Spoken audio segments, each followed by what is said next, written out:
going on precautions.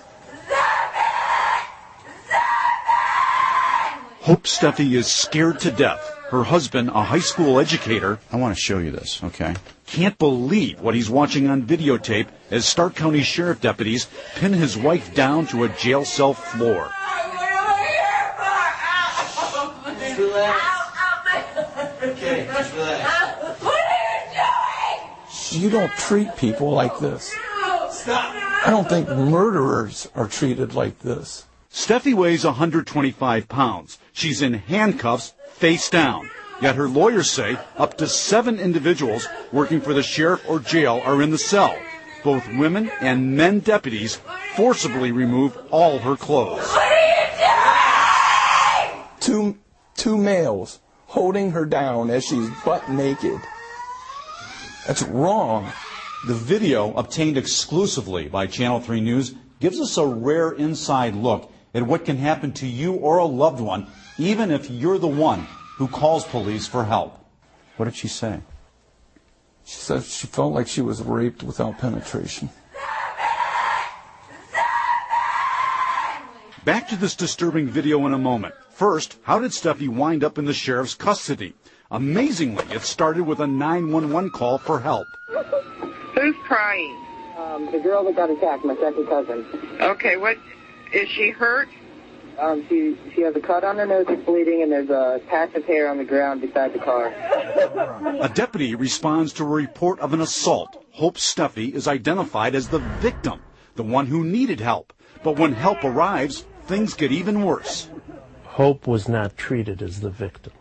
The situation gets complicated. Steffi says she accidentally turned over the wrong driver's license. It belonged to her sister who passed away. Steffi keeps it as a personal memento. Despite her pleas to return it, her lawyer says the officer refuses. The officer had said to her, "Shut up about your dead sister."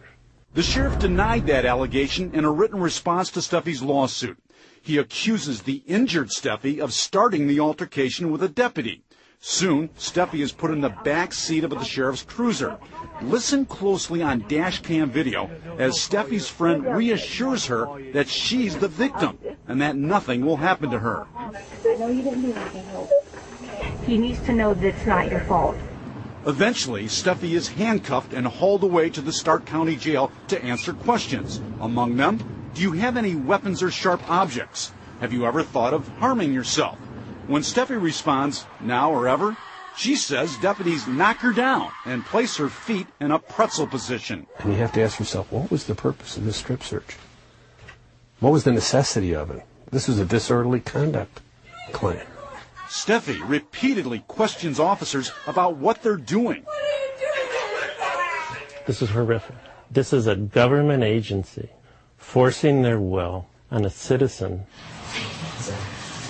Steffi pleads for deputies to stop, and when they begin removing her underwear and bra, she begins to scream.